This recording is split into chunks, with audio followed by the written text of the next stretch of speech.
నమస్కారం. ఆంధ్ర టైమ్స్ కి స్వాగతం. హెడ్లైన్ చూద్దాం. టీటీడీ చైర్మన్ పదవిపై కసరత్తు, సీనియర్ కి అవకాశం ఇవ్వాలని చంద్రబాబు నిర్ణయం.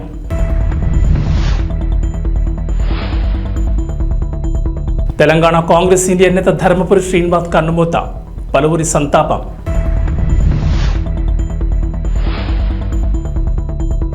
వైసీపీకి నటుడు అలీ రాజీనామా, ఇకపై రాజకీయాలకు దూరంగా ఉంటానని ప్రకటన.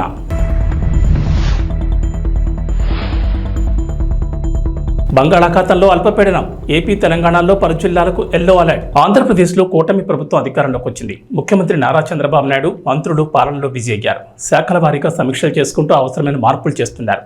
కొత్త ప్రభుత్వం అధికారంలోకి రావడంతో నామినేటెడ్ పోస్టులపై తెలుగు తమ్ముళ్లు, జన సైనికులు, బీజేపీ నేతలు ఆశలు పెట్టుకున్నారు. అయితే త్వరలోనే నామినేటెడ్ పోస్టులు భర్తీ చేస్తామని స్వయంగా చంద్రబాబు, టీడీపీ నేతలు కార్యకర్తల సమావేశంలో క్లారిటీ ఇచ్చారు. పార్టీ కోసం కష్టపడిన వారికే పదవులు ఇస్తామని ఇప్పటికే కసరత్తు చేస్తున్నట్లు తెలుస్తోంది. ఇదిలా ఉంటే టీటీడీ చైర్మన్ పదవిపై మరోసారి చర్చ మొదలైంది. ఈసారి టీడీపీ సీనియర్ నేత, చంద్రబాబు స్నేహితుడిగా పేరున్న నేతకిస్తారని చర్చ మొదలైంది. టీటీడీ చైర్మన్ పదవిపై దాదాపుగా క్లారిటీ వచ్చేసిందని పార్టీ సీనియర్ నేత అశోక్ గజపతిరాజుకు ఖాయమని సోషల్ మీడియాలో చర్చ జరుగుతోంది. అయితే ఆ పదవికి హుందాతనం పెరుగుతుందని, అలాగే ఆయనకు పలు ఆలయాలకు ధర్మకర్తగా కూడా ఉన్నారు. ఆ అనుభవం కూడా కలిసి వస్తుందని భావిస్తున్నారట. అందుకే ఆయన వైపు మొగ్గు చూపారని చెప్తున్నారు. ఆయన పేరు దాదాపుగా ఖరారైందని సోషల్ మీడియాలో టాక్ నడుస్తోంది. అంతేకాదు, అశోక్ గజపతిరాజు పేరు తెరపైకి రాగానే తెలుగు తమ్ముడు కూడా ఆయనైతేనే బాగుంటుందనే అభిప్రాయాలను వ్యక్తం చేస్తున్నారు. మాజీ మంత్రి, సీనియర్ రాజకీయ నేత ధర్మపురి శ్రీనివాస్ కన్నుమూశారు. కొంతకాలంగా అనారోగ్య సమస్యలతో బాధపడుతున్న ఆయన హైదరాబాద్లోని తన నివాసంలో తెల్లవారుజామున 3 గంటల సమయంలో గుండెపోటుతో తుది శ్వాస విడిచారు. డి శ్రీనివాస్ ఉమ్మడి ఆంధ్రప్రదేశ్లో మంత్రిగా, ఎంపీగా, పీసీసీ చీఫ్గా పనిచేశారు. డి శ్రీనివాస్ మరణంపై తెలంగాణ ముఖ్యమంత్రి రేవంత్ రెడ్డి, కాంగ్రెస్ నేతలు సంతాపం తెలిపారు. డిఎస్ 1948 సెప్టెంబర్ 27 జన్మించారు. ఆయన నిజాం కాలేజీలో డిగ్రీ పూర్తి చేశారు. విద్యార్థి సంఘం నాయకుడిగా రాజకీయాల్లోకి వచ్చారు. ఎస్ఎస్యుఐ యువజన కాంగ్రెస్లో పనిచేశారు. 1989లో కాంగ్రెస్ పార్టీ నుంచి నిజామాబాద్ అర్బన్ నియోజకవర్గం నుంచి తొలిసారి అసెంబ్లీకి ఎన్నికయ్యారు. ఆ తర్వాత 1999, 2004లో ఎమ్మెల్యేగా గెలిచారు. 1998లో ఉమ్మడి ఏపీ పీసీసీ అధ్యక్షుడిగా సేవలందించారు. సోనియా గాంధీకి విధేయునిగా గుర్తింపు తెచ్చుకున్నారు. ప్రణబ్ ముఖర్జీ తదితర సీనియర్ నేతలతో సన్నిహిత సంబంధాలున్నాయి. జైపాల్ రెడ్డి, కాసు బ్రహ్మానందరెడ్డి, కోట్ల విజయభాస్కర్ రెడ్డి, మర్రి చెన్నారెడ్డి, నేదురుమల్లి జనార్దన్ రెడ్డితో మంచి సంబంధాలు కొనసాగించారు. ఉమ్మడి ఆంధ్రప్రదేశ్లో 2004, 2009లో పార్టీ అధికారంలో ఉన్నప్పుడు డిఎస్ మంత్రిగా పనిచేశారు. అలాగే పీసీసీ అధ్యక్షుడిగా అవకాశం దక్కింది. 2013 నుంచి 2015 శాసనమండలి సభ్యునిగా కొనసాగారు. తెలంగాణ రాష్ట్ర ఆవిర్భావం అనంతరం శాసనమండలి విపక్ష నేతగా ఉన్నారు. అయితే రెండోసారి ఎమ్మెల్సీగా అవకాశం రాకపోవడంతో కాంగ్రెస్ పార్టీ అధిష్టానంపై ఆయన అసంతృప్తిని వ్యక్తం చేశారు.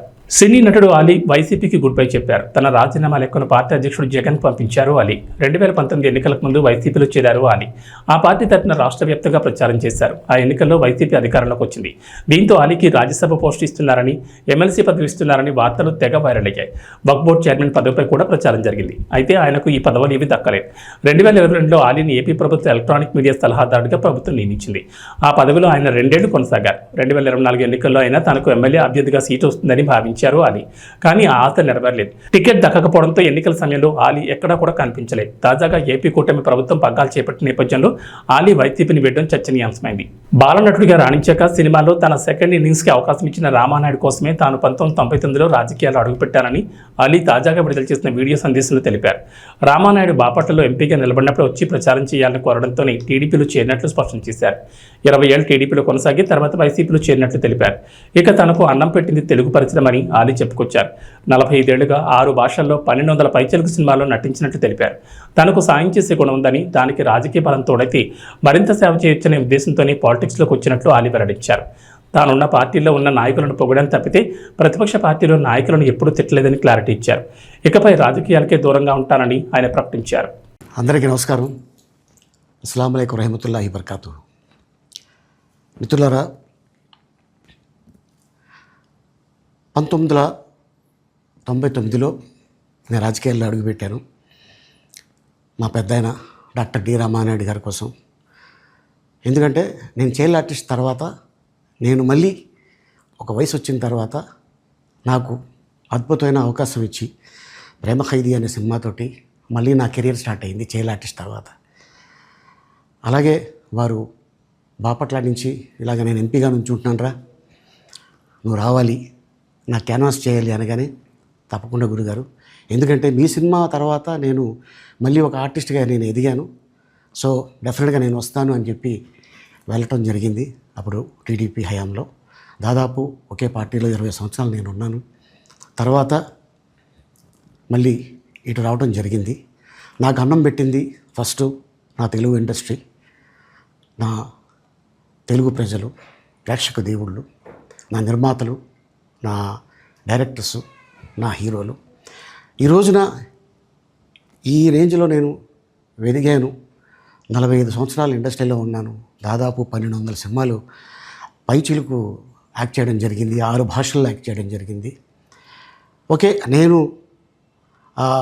దయాగుణం ఉంది, భగవంతుడు ఇచ్చాడు కాబట్టి నాకు రాజకీయం తోడైతే కొద్దిగా 10 మందికి నేను సహాయపడగలను అనే ఉద్దేశంతో రాజకీయాల్లోకి వచ్చాను తప్ప రాజకీయాలు చేయాలని రాజకీయాల్లోకి రాలేదు.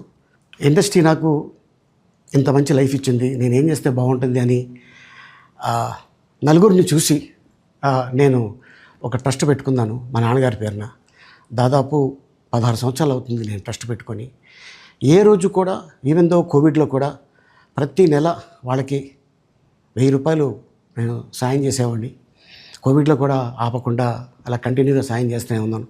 చాలామందిని నా కుటుంబంలో అవ్వచ్చు, బయట వాళ్ళు అవ్వచ్చు, చుట్టాల్లో అవ్వచ్చు, చాలామందికి చదివించాను నేను. అండ్ అలాగే మా తల్లిదండ్రులు నాకు ఇచ్చిన ఒక గుణం అది అందరితో పంచుకోవాలని చెప్పి ఉద్దేశంతో నేను ట్రస్ట్ కూడా పెట్టుకున్నాను. నా ఇన్కంలో దాదాపు 20% నేను ట్రస్ట్కి ఇవ్వటం జరుగుతుంది. గతంలో కూడా చెప్పా, ఫారిన్ కంట్రీస్లో ఏదైనా ఈవెంట్స్ చేస్తే దాంట్లో నుంచి 60% ట్రస్ట్కి వెళ్ళి 40% నేను తీసుకునేవాడిని. సో ఇట్లాగా చాలా సేవలు చేసి ఉన్నాను కాబట్టి ఈ మాట కూడా నేను మీకు చెప్పుకుంటున్నాను. అండ్ అలాగే నేను వ్యక్తిగతంగా ఎవరి మీద ఏ పార్టీలో ఉన్నా కూడా నేను నా పార్టీ గురించి నేను పొగుడుతాను, అక్కడ ఉన్న వ్యక్తి ఎమ్మెల్యే క్యాండిడేట్ గురించి నేను పొగుడుతాను, నా నాయకుడిని నేను పొగుడుతాను తప్ప ఎప్పుడు ఎవరిని కూడా ఒక మాట అంటాం కానీ వాళ్ళ లైఫ్ గురించి కానీ వాళ్ళ పర్సనల్ లైఫ్ గురించి కానీ ఎప్పుడు కూడా ఏ వేదిక మీద కూడా మీరు వెతికినా కూడా దొరకదు. అండ్ అలాగే సో నేను ఈ రోజున మీ ముందుకి రావడానికి కారణం ఏంటంటే నేను ఏ పార్టీ మనిషిని కాదు, ఏ పార్టీ సపోర్టర్ని కాదు. ఐఎమ్ జస్ట్ కామన్ మ్యాన్గానే ఉండి ఇక నా సినిమాలు, నా షూటింగ్లు నేను చేసుకుందామని చెప్పేసి అనుకుంటున్నాను. That's it. ఈ మాట చెప్పడానికే నేను మీ ముందుకు వచ్చాను. సో నేను ప్రతి 5 సంవత్సరాలకు ఒకసారి ఎలక్షన్లో మీరు వెళ్ళి ఎలా ఓటేస్తారో నేను కూడా ఒక కామన్ మ్యాన్గా వెళ్ళి ఓటేసేస్తాను. సో రాజకీయాలకి స్వస్తి, గుడ్ బై, థ్యాంక్ యూ. ఆంధ్రప్రదేశ్లో ఏర్పాటైన కొత్త ప్రభుత్వం ఎన్నికల హామీలను నెరవేర్చే పనిలో ఉంది. ముఖ్యమంత్రిగా బాధ్యతలు చేపట్టిన నారా చంద్రబాబు నాయుడు హామీలకు సంబంధించి మొత్తం 5 సంతకాలు చేశారు.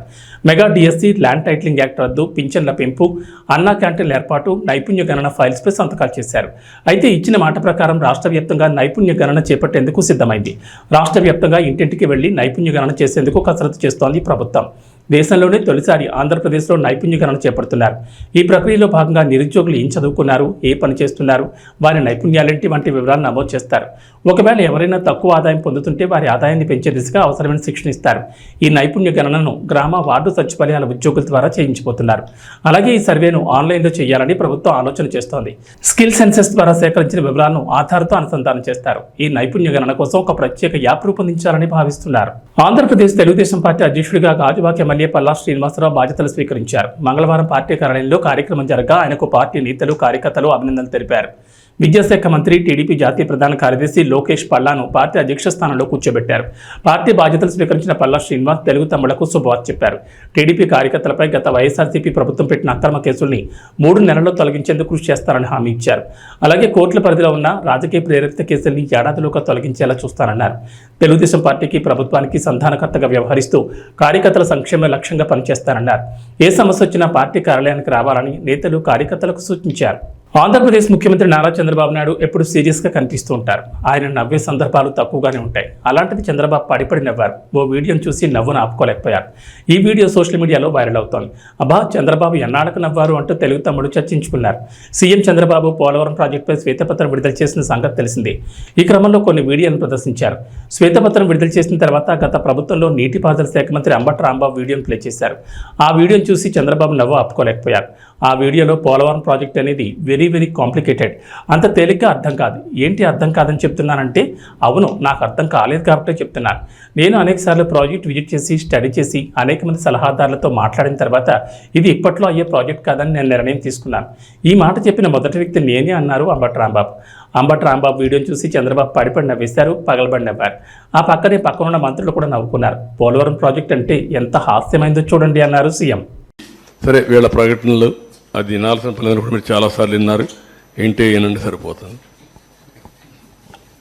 ప్రాజెక్టు పనులు మొదలైపోయాయి.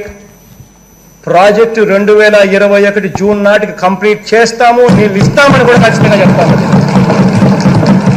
ప్రాజెక్టు మంచి స్పీడ్లో జరుగుతూ ఉంది. ప్రాజెక్టు బాగా కూడా పనిచేస్తూ ఉంది. బాగా కూడా వర్కులు కూడా జరుగుతూ ఉన్నాయి. అధ్యక్ష, ఈ ప్రాజెక్టును 1 minute మీరు అక్కడ మాట్లాడినప్పుడు చూశారు. 2021లో మాట్లాడుతున్నాడు. 2021 అసెంబ్లీలో ప్రాజెక్ట్ స్పీడ్గా జరుగుతుందంటాడు. అప్పుడు మునిగిపోయింది. వీళ్ళని ఏం చేయాలంటే వీళ్ళు ముఖ్యమంత్రులుగా పెట్టుకోవడం అనేది మన దౌర్భాగ్యమే కదా. ఇదే అతను మాట్లాడే మాటలు. నెక్స్ట్, ఖరీఫ్ 2022 నాటికి నీళ్ళు ఇచ్చే పరిస్థితి తీసుకొని వస్తానని కూడా ఖచ్చితంగా కూడా చెప్తా ఉన్నాను. ఆ అవరోధాలన్నీ కూడా అధిగమించి ఈ ప్రాజెక్టును 2023 ఖరీఫ్కు కల్లా ఈ ప్రాజెక్టు పూర్తి చేస్తామని చెప్పి చెప్తా ఉన్నాం. సో ఇవన్నీ కూడా అధిగమించి ఇప్పుడు దేవుని దయ వల్ల కొంచెం గాడిలో పడింది. 2025 ఖరీఫ్ కల్లా ఖచ్చితంగా గోదావరి పోలవరం ప్రాజెక్టు పూర్తి చేసి నీళ్లు కూడా పెట్టే పరిస్థితి వస్తుంది.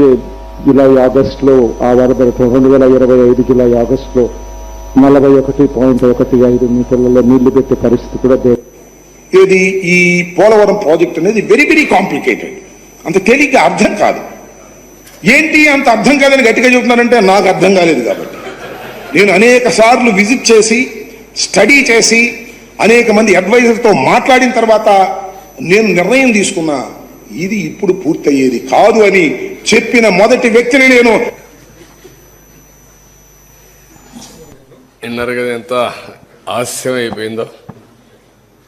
తెలంగాణ రాజకీయాల్లో ఆసక్తికర పరిణామాలు చోటు చేసుకుంటున్నాయి. బీఆర్ఎస్ పార్టీకి వరుసగా సాకులు తగులుతున్నాయి. ఒక్కొక్కరిగా బీఆర్ఎస్ ఎమ్మెల్యేలు కాంగ్రెస్ కూటికి చేరుకుంటున్నారు. మొన్న పోచారం, నిన్న సంజయ్ కుమార్, ఈరోజు కాళీ యాదయ్య కాంగ్రెస్ కండువా కప్పుకోగా ఈ పరిణామాలపై బీఆర్ఎస్ అధినేత మాజీ సీఎం కేసీఆర్ ఆసక్తికర వ్యాఖ్యలు చేశారు. బీఆర్ఎస్ పార్టీని వీడి దొంగలతో కలిసే వాళ్ల గురించి బాధ లేదని కేసీఆర్ అభిప్రాయపడ్డారు. తెలంగాణ రాష్ట్రాన్ని సాధించిన తమకు ఇది ఒక లెక్కన అన్నారు. కోరుట్ల, జగిత్యాల నియోజకవర్గాల నుంచి వందలాదిగా తరలివచ్చిన కార్యకర్తలు, నేతలతో కేసీఆర్ సమావేశమయ్యారు. ఈ సందర్భంగా మాట్లాడిన కేసీఆర్, పార్టీయే నాయకులను తయారు చేస్తుంది తప్ప నాయకులు పార్టీని ప్రభావితం చేయలేరని కేసీఆర్ అభిప్రాయపడ్డారు. అప్పుడైనా ఇప్పుడైనా నాయకులను తయారు చేసుకుంది పార్టీని అని, మెరికల్ లాంటి యువ నేతలను పార్టీ సృష్టిస్తుందని తెలిపారు. రెట్టించిన ఉత్సాహంతో ప్రజల ఆకాంక్షలకు అనుగుణంగా పనిచేద్దామని కార్యకర్తలకు సూచించారు. బీఆర్ఎస్ శ్రేణులకు ప్రస్తుత పరిస్థితులు ఒక లెక్క కాదని, ఒకరు పోతే 10 మంది నాయకులను పార్టీ తీర్చిదిద్దుతుందని కేసీఆర్ చెప్పుకొచ్చారు. బీఆర్ఎస్ పార్టీలో వరుస షాకులు తగ్గుతున్నాయి. ఒకరి తర్వాత ఒకరిగా గులాబీ పార్టీ ఎమ్మెల్యేలు కారు దిగి కాంగ్రెస్ కండువ కప్పుకున్నారు. ఇటీవలే మాజీ స్పీకర్, బాన్స్వాడ ఎమ్మెల్యే పోచారం శ్రీనివాస్ రెడ్డితో పాటు జగిత్యాల ఎమ్మెల్యే డాక్టర్ సంజయ్ కుమార్ హస్తంగుట్టుకు చేరుకోగా ఇప్పుడు మరో ఎమ్మెల్యే కూడా కాంగ్రెస్ తీర్థం పుచ్చుకున్నారు.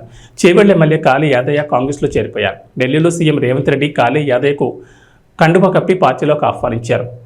దీంతో బీఆర్ఎస్ నుంచి కాంగ్రెస్ పార్టీలో చేరిన ఎమ్మెల్యేల సంఖ్య 6కు చేరింది. అయితే మొన్ననే వికారాబాద్ జిల్లాలో ఎమ్మెల్యే కాళీ యాదయ్యకు ఎమ్మెల్సీ పట్నం మహేందర్ రెడ్డికి మధ్య గొడవ జరిగిన విషయం తెలిసిందే. వికారాబాద్ జడ్పీ కార్యాలయం ప్రారంభ కార్యక్రమంలో ఇద్దరి మధ్య వాగ్వాదం జరిగింది.